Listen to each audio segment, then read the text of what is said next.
Welcome to Bold Talk series, where creativity, leadership, ideas, innovation come together. My name is Ludvik, and today I have a privilege to have a short one-on-one conversation with Konstantin, Boyko, CEO, co-founder at LenderKit. Konstantin, great seeing you. Welcome to our Bold Talk series. How are you? Hello, Epi. I'm good. Good to see you, and thanks for having me here. Well, great to see you, Konstantin, and looking forward to this conversation together. Konstantin, tell us about your journey and what motivated you to start LenderKit. Well, my journey in business started about 17 years in Ukraine, as with starting a software development company with some of my friends. We actually haven't started it as a business. We just wanted to, be independent and to do some work, some projects on our own. And then when it comes to LenderKit, I wish I had a story which many startups had, at least how they advertise their story, where they say, oh, we saw a problem in the world and we tried to fix it and find a solution. In our case, it was not like this. It was rather internal drivers rather than external. Because during our growth and finding our position in the market, we understood that being just software developers is not enough in this world, and because there are so many of those. And you need to be really unique and be specialists rather than generalists. And we always wanted to become a product company rather than a service company. So we wanted to find and build some product for us. It happened that we had a few customers in crowdfunding space where we helped a few customers launch their crowdfunding platforms. So we started digging deeper and starting specialize in this area. And eventually we built LenderKit as a software which can be used for starting your own crowdfunding platform as a starting point. And then we customize and tailor it for every customer, depending on the requirements, depending on where they are, what their regulations are. And it allows us to do it globally, allows us to do it with different business models, not just crowdfunding, but with other types of investment platforms. And that's where we are right now. Speaking of crowdfunding, actually, we have another product which is called the CrowdSpace, and it's a directory or community of different crowdfunding platforms in Europe, where we collected and organized them into a directory, and also we allow them to manage their profiles and provide some information to their potential users. Nice. So that decision being like a product base rather than just being like a service company to others was something that also makes you a unique. But what's the uniqueness on the like? Are there any other crowdfunding platforms that do like a white label like yours out there? And if yes, how unique you're from them? Well, there are definitely other software providers, but I see at least two differentiators when it comes to us. So one is most of white label providers, they are local, so they work in their specific market, let's say in the US or in UK or in some European countries. In our case, we built LenderKit with customizability in mind. So it means that we are not limited with specific jurisdiction or specific market. And we want our customers to be unique and customizable because it is part of our business model. Because we charge not just for the license, but we also charge for customization project. And with every customer, we have a separate customization project together, which eventually leads to something unique in the market. Not just something which is like out of box. You launch it, you put your logo on it, and it goes there. But you can totally see that it is a white labeled version, not something which is built for a specific brand. Nice. Now, Konstantin, you're coming from a place where there's lots of uncertainty and situations are putting you in a crisis. How do you maintain resilience and inspire your team during such times? Well, the last couple of years, taught us to be resistant against many things which we didn't think previously about. And yeah, I guess you learn as you live, and you just have to deal with different things which go on.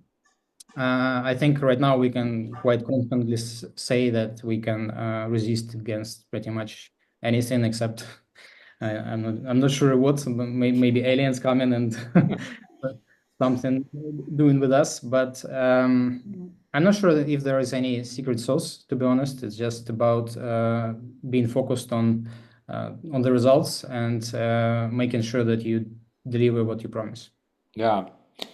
Yeah, I mean, it's humans are highly adaptable, right? And so we're a very adaptable species. But some people, they just, I believe, they just give up too fast. Too Yeah, soon. to give an example, when the war started in Ukraine, and I think it's the case with many Ukrainian companies, a lot of our customers, and not only our customers, but the customers of Ukrainian companies, they expected that, well, their projects will go wrong, or their communication will break down, or something else, something will happen. Yeah, But what actually happened was that people were working during the very first days of the war, sitting under the bombs and going on online meetings, and nobody actually expected this. yeah, So yeah, it's very interesting to see how people react to different circumstances. yeah. Well, that also comes down to the level of leadership, right? So, what key qualities do you believe are essential for effective leadership in today's environment that we're in right now? I mean, not just in your part of the world, but then all over the world. Like there seems like there's a lot of crisis. There's very fast-paced environment. Things are changing very time. Everything like more like a short term now rather than like a long term. What are the causes you believe are essential? Well, I think personally I believe in leading by example. So if you do things right and you show to do some things, then people naturally will try to follow and do similar things. And at the same time, if you're not focused yourself on what you do, and you do things differently, then it would be very hard to expect something from others. So yeah, my personal recipe is just Yeah. Yeah, it's like it goes back to this old saying, like, uh, uh, don't judge the person what they say, but judge what they do, right? yeah. I think that's my attitude in this case. Yeah. Um, Now, like scaling, obviously, crowdfunding, because I come from a world of crowdsourcing, crowdfunding, and I understand scaling is very important on the business side, and especially marketplaces. In your case, you don't have a marketplace because you're selling LenderKit more as a white label. As a software, Yeah, rather than yeah. Now, what do you think about the other businesses that are require the scaling part? Like, what are the critical factors to consider? yeah. Well, if we look at our customers, then what they need to think about is, first of all, they need to think about technology, because that should be scalable enough. And Yeah, if you build something which works on a small scale, and then you have a lot of visitors and users and transactions, and the system should support it, but that's just technical side. On the business side, you also need to make sure that your processes in the team and in the company are scalable. And that applies not to just to crowdfunding companies, but to any business, to be honest, even ours. What might work quite well when you're 10 people or 15 people will not work when you have 100 people or 500 people. So some roles should be split into smaller roles. Some roles should appear which were not necessary before.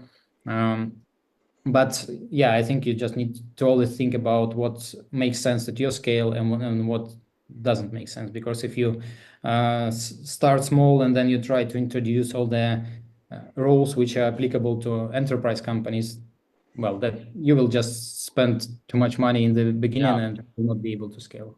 So in the beginning, you need to focus on like cost-effective things, and later on you can do it on a greater scale, but still probably with budgets in mind. Yeah. Now, you know, there's a lot of things are changing. There's always a new shiny thing coming out in the market. How do you stay ahead of the trends and ensure your company remains innovative? Yeah, well, it's a difficult thing. Well, I think what you need to do is to keep your eyes open and see what's happening. That's probably applicable to everything.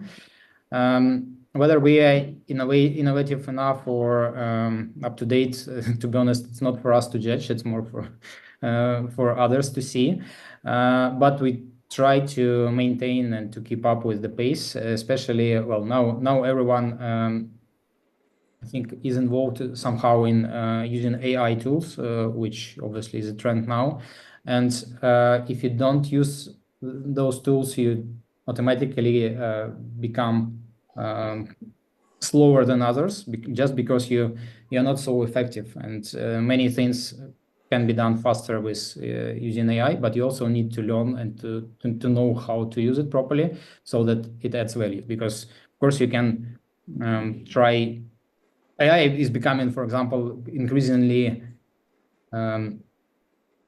helpful in writing code, for example, but so far it still doesn't write the code. It can help you, but and speed up some things, but it won't do the job instead of you. Maybe in the future that will change, and that will endanger the whole business for many companies. But the way you stay ahead of this is you need to see what tools are there, how you can use them, and also try them. Because Yeah. until you try, it's all just a theory, which you don't know whether it will work or not. Yeah. Well, how, you know, like, how do you make your team making sure that they are leveraging these tools, right? Like I always ask the team to look at the what are the cost benefits of the tool of using and not using it, right? And so those are the things that and sometimes there's a pushback from a team. Like for example, like some team members, they may think probably they're going to be redundant and going to be out of the work, Yeah, perhaps. but it's not just because of this. I think people are. It's quite hard in many cases to push through some barrier because you are used to some things, you know how to do things in some way, and then you are asked to do it in a different way. So you have a natural pushback on that part. And in our team, it's not an exception. It's also quite hard sometimes to to not to force people, but to encourage them to do things differently, because they think that it would be just a waste of time of to try something new. Again and again, I think the best way to uh, go through this barrier is to show some example, to try some things yourself, to show how certain approach creates value, and then eventually people will start, and then they will do it better than you because they will spend more time and iterate, and eventually it will become a very powerful tool. But first, you need to show how to start it actually. Yeah, yeah, it's true. Um, what do you think? Like, what are the future looks like in this space of a crowdfunding? Now that you have already made a commitment, made a product around this, and also with the crowd spaces, and what do you think the future looks like for this particular industry? Yeah, I think it depends really on the country and the region, because in some parts of the world, crowdfunding is already at a certain stage, and there are proper regulations and a lot of companies, and the market is quite saturated.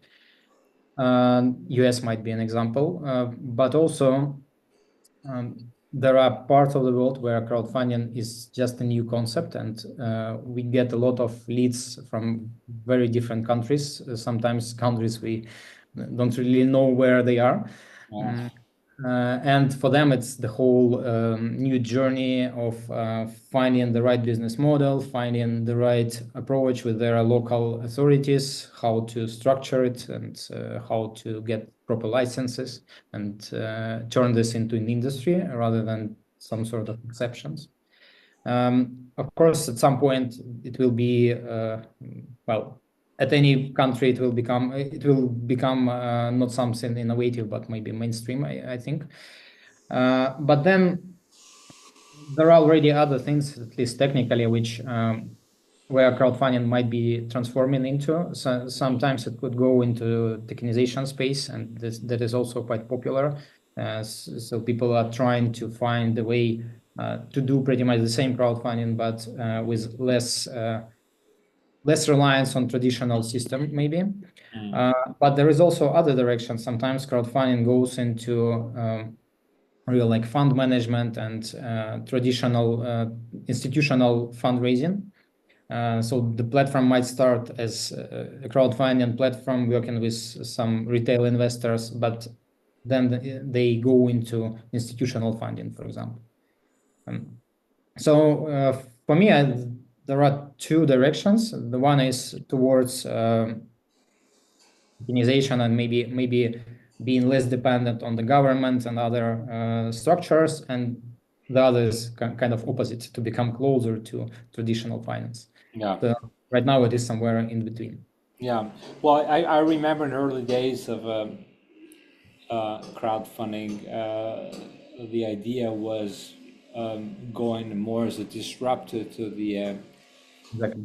to that stage that the financing was available to the businesses and to the masses. But it looks like the future looks bright, Konstantin. Even though that there is lots of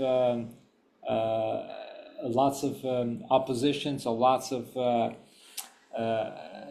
pushback, and but also a lot of institutions, they see this as a big threat, I would say. In the end, the way how I see it, we are probably at a very still early stage, I would say, of this journey. So that's what truly makes me exciting for what's coming ahead. Even though that you see other things coming up, like with the crypto world. There's some governance that they're looking to put in terms of the having governments involved in it. But I think at the end, the idea, the intention of crowdfunding to make it accessible for people without the middleman is probably the what everybody wants to see it. Yeah, I would compare it, just one small comment. I would compare it a little bit to neobanks because initially they started as a threat to traditional banks in a way, right? So it was the whole idea, let's do something which traditional banks can't do. But right now, if you look at those, they actually become more close to traditional banks, and it's not really a threat. It's more like a complement to some segments which traditional banks don't want to serve, or some functions which traditional banks can't do, or sometimes they collaborate together. So I think it's the same. The same might happen with crowdfunding and traditional financial institutions. Yeah, well, it takes a certain type of entrepreneurs, right, to come on board and make things happen. So we'll see. Now, Konstantin, what does the word bold mean to you? Yeah, well, I don't know. Maybe